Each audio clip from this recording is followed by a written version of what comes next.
Thank you. You can put it right back on there. Okay, thank you.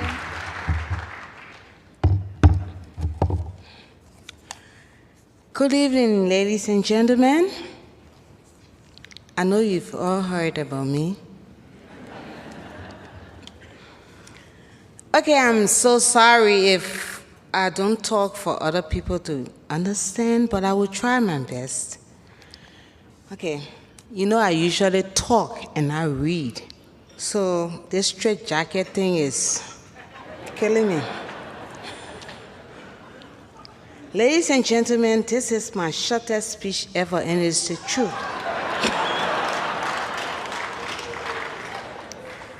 Because I can talk non-stop for hours without knowing it. But I will try to do my best to keep it short and simple as journalism requires. I'm delighted and grateful that the committee has chosen to recognize my work with this award. Speaking the truth about female genital cutting in my country has long been a dangerous thing to do, but I thought it was worth risking my life because cutting has claimed the lives of so many women and girls, some as young as 2 years old. In Liberia, we have one of the highest rates of maternal death in the world, and cutting is a big factor. But parents in my traditional society were told that cutting was the right and clean thing to do, and their daughters had no future without it. I knew if we started to talk about it and they knew the truth, many parents would choose a different path. As a woman, I knew that many women who went through this ritual of cutting as a child are still bitter and resentful. For example, the lady in my story is still living with the trauma of being held down by 4 women, while the 5th lady cut her clitoris off with a knife that was used on 25 other girls. Can you imagine? The 14 years conflict in Liberia claimed the lives of as many as 250,000 people and left most of our people devastated and at the bottom of the poverty ladder. The war went on for so long because warlords were able to take advantage of the absence of truthful media to spread lies and propaganda that turned Liberians on each other. Sometimes they even turned on their own family. We have learned the importance of independent, truthful media the hard way. We do not take it for granted. We understand that information is essential if we are to hold our leaders accountable and make smart decisions about our country. I'm very lucky to work at Front Page Africa, one of the few truly independent media in West Africa, and a brave publisher in Rodney C., my publisher.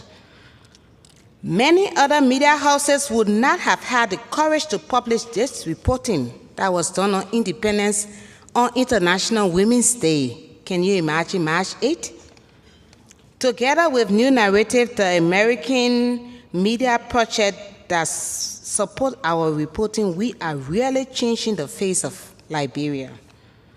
As I usually say, when I was in hiding, I was like a bat hanging from every tree.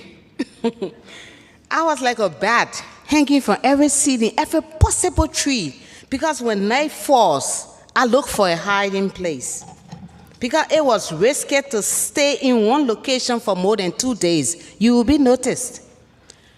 I want to thank CPJ, especially Mohamed Keita and Peter Kanga, for fighting along with me.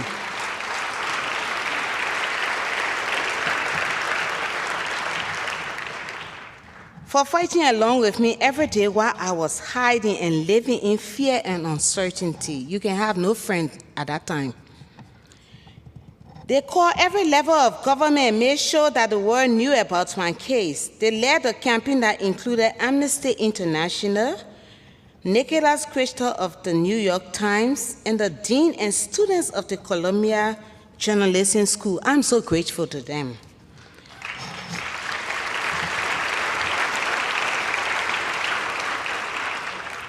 They put so much pressure on the government of Ellen Johnson Sirleaf that they eventually came up with their first ever stand against female genital cutting. That is the power of information. Since the story, several political leaders have felt confident to come out and speak against cutting. For so long, they were not able to talk. The government has promised to begin a campaign to sensitize people to the danger of the practice and find other sources of income for women who practice it. Without CPJ and that campaign, the government would not have taken the stance they took to change things for so many young girls in Liberia. My biggest thanks go to my parent, Robert G.W. Azango, a Supreme Court Associate Justice who was killed by Charles Taylor Rebel, unfortunately, and my mother, Boita Azango, who was an education advocate and changed the lives of so many children in Liberia.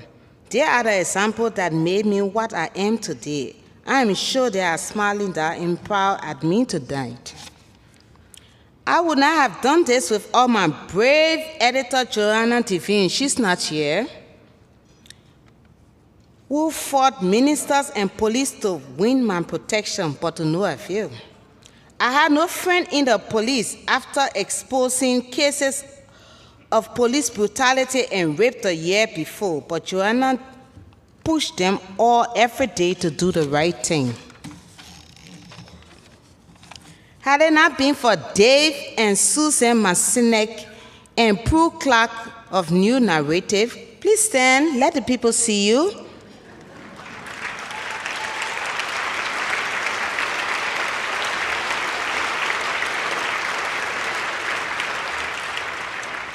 None of this would have happened. They saw that women journalists are as powerful as male, or even better too for bringing change in a country like Liberia. I can bet my bottom down.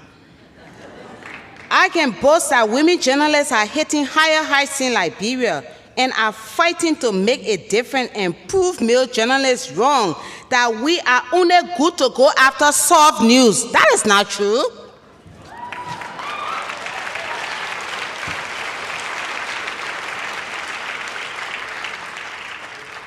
I have one secret for you. I'm not done yet.